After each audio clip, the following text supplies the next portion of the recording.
Salam Bapak Ibu Guru hebat.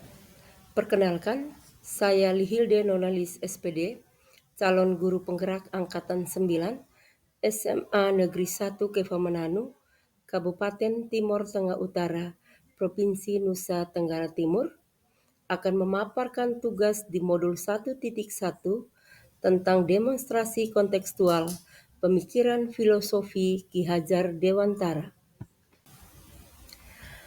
Pemikiran filosofis Ki Hajar Dewantara di antaranya adalah: yang pertama, pendidikan adalah budi pekerti atau tempat persemaian benih-benih kebudayaan yang hidup dalam masyarakat kebangsaan dengan maksud agar segala unsur peradaban dan kebudayaan dapat tumbuh dengan sebaik-baiknya dan dapat kita teruskan kepada anak cucu kita yang akan datang. Setiap siswa memiliki karakter dan budi pekerti yang berbeda-beda sejak dilahirkan, dan mereka adalah cikal bakal kebudayaan yang harus dibimbing untuk mengisi peradaban masyarakat dan bangsa sesuai dengan kodrat alam dan kodrat zaman.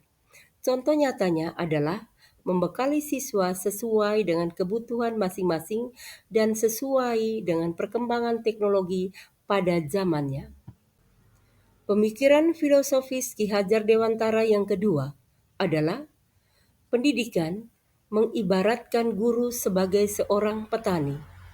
Seorang pendidik diibaratkan sebagai seorang petani yang menuntun tumbuhnya padi, memelihara tanaman padi, memperbaiki kondisi tanah, memberi pupuk, dan tidak bisa mengubah kodrat tanaman padi menjadi tanaman jagung.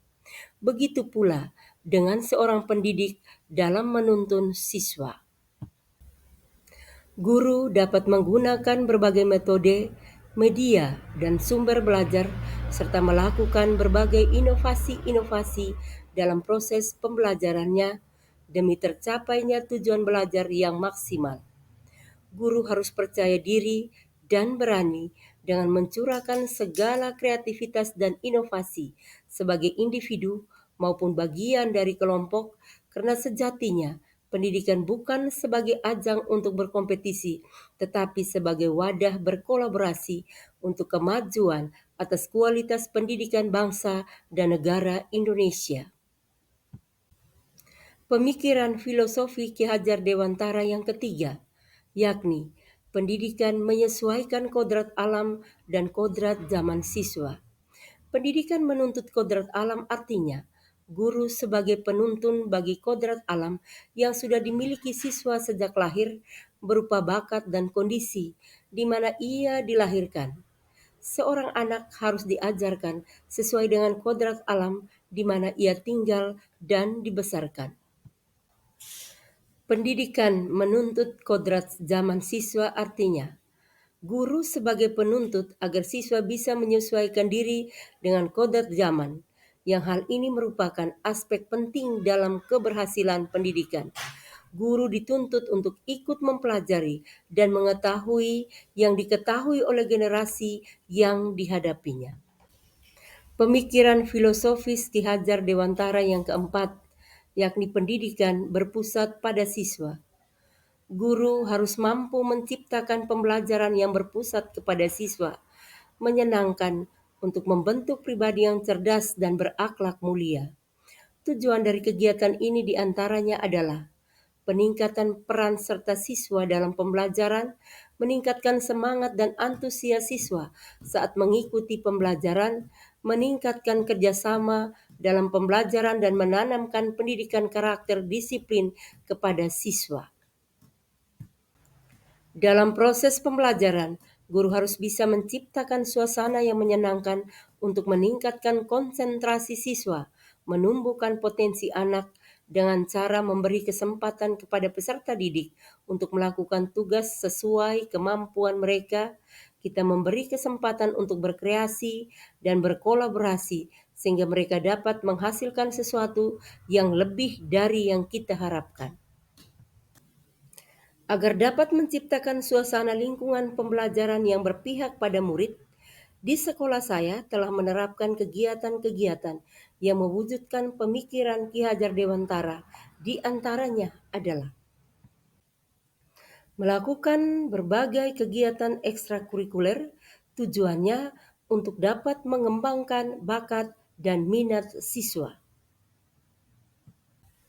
Yang berikut, membimbing siswa dalam kegiatan O2ASN Ekonomi. Tujuannya agar siswa lebih siap untuk mengikuti ajang tersebut. Kegiatan yang berikut adalah kegiatan literasi dan numerasi. Tujuannya agar membiasakan siswa untuk membaca dan berhitung, menjadikan suatu budaya bagi mereka di masa yang akan datang. Yang berikut, melakukan kegiatan pembelajaran yang bervariasi dengan model atau metode pembelajaran yang berbeda-beda. Tujuannya agar siswa tidak jenuh atau bosan dalam mengikuti kegiatan pembelajaran.